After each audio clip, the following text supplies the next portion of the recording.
रैवत मनु की उत्पत्ति और उनके मनवंतर का वर्णन। मार्कंडेय जी कहते हैं, ब्राह्मण 5वें मनु का नाम रैवत था। उनकी उत्पत्ति का वर्णन करता हूँ, सुनो। पूर्व काल में ऋतवाक नाम से प्रसिद्ध एक महर्षि थे। उनके बहुत समय तक कोई पुत्र नहीं हुआ। दीर्घ काल के पश्चात हुआ भी तो रेवती नक्षत्र के अंतिम चरण में उसका जन्म हुआ। उन्होंने बालक के जात कर्म आदि संस्कार विधि पूर्वक संपन्न किए, उपनयन आदि भी कराए, किंतु वह सुशील न हो सका। जब से उसका जन्म हुआ तभी से वे महर्षि भी दीर्घ काल व्यापी रोग से ग्रस्त हो गए। उसकी माता भी कोढ़ आदि से पीड़ित हो बहुत दुख उठाने लगी। बालक के पिता अत्यंत दुखी होकर सोचने लगे, यह कैसा अनर्थ प्राप्त हुआ। उधर उस दुष्ट बुद्धि वाले पुत्र ने दूसरे मुनि कुमार की स्त्री का अपहरण कर लिया। इससे खिन्नचित होकर ऋतवाक ने कहा, मनुष्यों का बिना पुत्र के रहना अच्छा है, किंतु कुपुत्र का होना कदापि उत्तम नहीं है। कुपुत्र तो पिता माता के हृदय को सदा ही सालता रहता है और स्वर्ग में गए हुए पितरों को भी नरक में गिरा देता है। वह तो केवल माता पिता को दुख देने के लिए ही होता है। उस पापात्मा पुत्र के जन्म को धिक्कार है। जिनके पुत्र सब लोगों के प्रिय, परोपकारी, शांत तथा उत्तम कर्मों में लगे रहने वाले होते हैं, वे ही धन्य हैं। मुझे इस जन्म में कुपुत्र के कारण सुख नहीं मिला और परलोक से विमुख होना पड़ा। कुपुत्र का आश्रय लेने वाला मेरा यह अधम जन्म केवल नरक में ही ले जाएगा, उत्तम गति की प्राप्ति कराने वाला नहीं है। इस प्रकार अत्यंत दुष्ट पुत्र के दुराचारों से ऋतवाक मुनि का हृदय जलने लगा। उन्होंने गर्ग मुनि से इसका कारण पूछा। ऋतवाक बोले, महामुनि, पूर्व काल में उत्तम व्रत का पालन करते हुए मैंने सब वेदों का विधि पूर्वक अध्ययन किया और उन्हें समाप्त करके वैदिक विधि के अनुसार स्त्री के साथ विवाह किया। फिर स्त्री को साथ रखकर वेदों और स्मृतियों में बताए हुए सभी कर्तव्य कर्मों का अनुष्ठान किया। आज तक किसी भी क्रिया के अनुष्ठान में न्यूनता नहीं आने दी। मुने, पुम नाम के नरक से डरते हुए मैंने गर्भाधान की विधि से पुत्रोत्पत्ति का उद्देश्य रखकर स्त्री के साथ समागम किया है, कामोपभोग के लिए नहीं। यह सब होने पर भी ऐसे कुपुत्र का जन्म क्यों हुआ है? क्या यह मेरे दोष से अथवा अपने दोष से उत्पन्न हुआ है, जो अपनी दुष्टता से हमारे लिए दुखदायी और बंधुजनों के लिए शोक कारक हो गया है? गर्ग ने कहा, मुनिश्रेष्ठ, तुम्हारा यह पुत्र रेवती नक्षत्र के अंतिम चरण में उत्पन्न हुआ है, अतः दूषित समय में जन्म ग्रहण करने के कारण यह तुम्हारे लिए दुखदायी हो गया है। ऋतवाक बोले, मेरे एक ही पुत्र था, तो भी रेवती नक्षत्र के अंतिम भाग में उत्पन्न होने के कारण इसमें ऐसी दुष्टता आ गई, इसलिए रेवती का शीघ्र ही पतन हो जाए। मुनि के इस प्रकार शाप देते ही रेवती नक्षत्र आकाश से गिर पड़ा। सारा संसार चकित चित्त होकर यह दृश्य देख रहा था। वह नक्षत्र कुमुदगिरी के चारों ओर गिर पड़ा। वहाँ के वन, गुफाएं तथा झरने आदि सहसा उद्भासित हो उठे। रेवती नक्षत्र के गिरने से कुमुदगिरी का नाम रैवतक पर्वत हो गया। उस नक्षत्र की जो कांति थी वह कमल मंडित सरोवर के रूप में प्रकट हुई। उस समय उस सरोवर से एक अत्यंत सुंदरी कन्या का प्रादुर्भाव हुआ।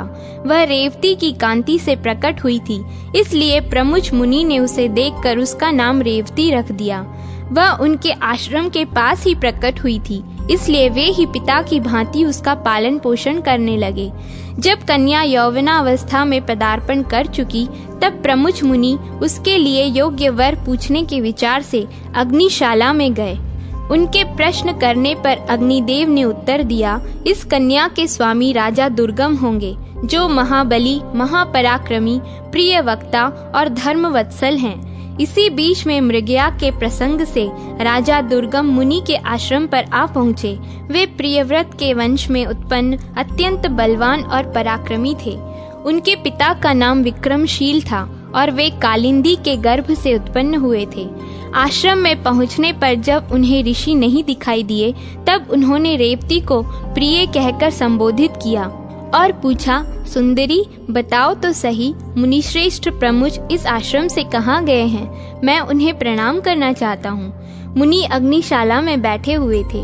वहीं से राजा का वार्तालाप और प्रिय संबोधन सुनकर वे तुरंत ही बाहर निकले। उन्होंने देखा राजोचित चिन्हों से युक्त महात्मा राजा दुर्गम विनीत भाव से सामने खड़े हैं। उन्हें देखकर मुनि ने गौतम नामक शिष्य से कहा, गौतम, इन महाराज के लिए अर्घ्य लाओ।